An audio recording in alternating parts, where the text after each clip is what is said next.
Hello, everybody. My name is Mark, and I'm the Customer Education Manager at Iconosquare. And today we're going to be doing a deep dive into dashboards.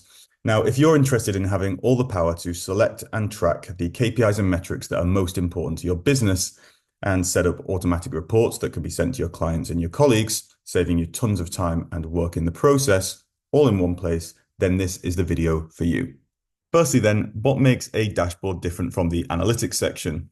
Well, we know that in the analytics section, we're going to have everything laid out in a very standard way, and it's only going to be for the social profile that's currently selected.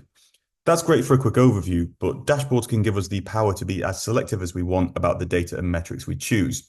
It's really like a blank canvas for us to place the information exactly where we want. Not only is it saving you time in compiling the data, but we can turn them into fully customized and shareable reports with added text, images, and logos, but more on that later. Let's work together on building a really organized and visually pleasing dashboard together. So I'm going to create a new dashboard, and this one's going to be based on Instagram and Facebook.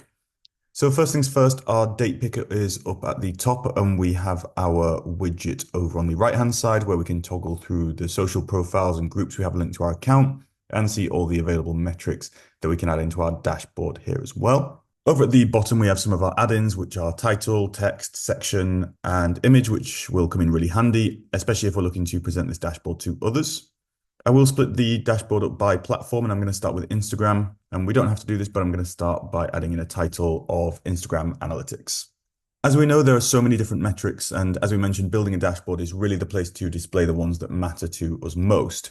If you need to understand a metric, you can always find an explanation of each one in the analytics section by clicking onto one of the tooltips. Let's go with reach and impressions first, and I'll create a section for this and then add in reach, impressions, and then our reach and impressions history. Community would be really important for me, so we can have a section for this too and add in the crucial ones, which for me are the overall number of followers, the growth, evolution, and the age and gender demographics. We will have a section to highlight the posts and stories from this time period with the most engaging posts and stories as well.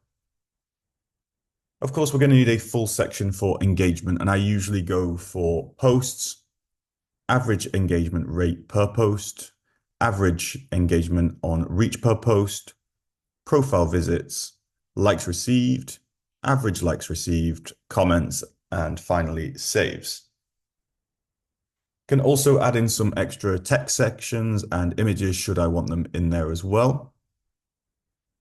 And I'm going to fill out our Facebook sections out in very much the same way by adding a title and then individual sections for each type of metric until I'm really happy that everything I need is there. And in the end, it should look something like this.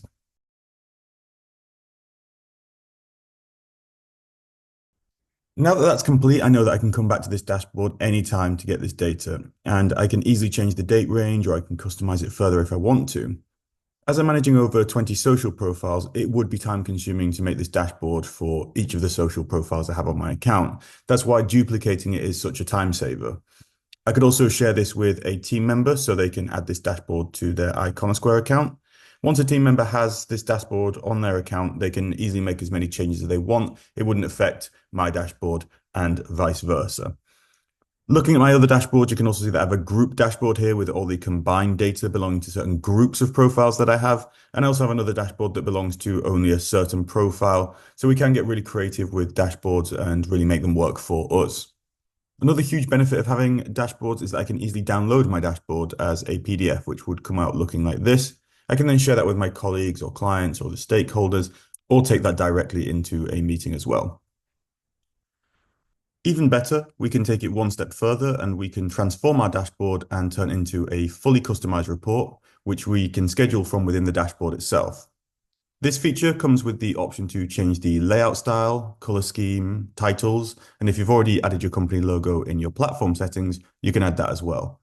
Once complete, you can save and generate that to drop into your inbox at intervals of your choosing, making sure you always have the data to hand without having to lift a finger. We'll go into reports in a lot more detail in our next video, but for now, I hope you enjoyed this one and we'll see you again very soon.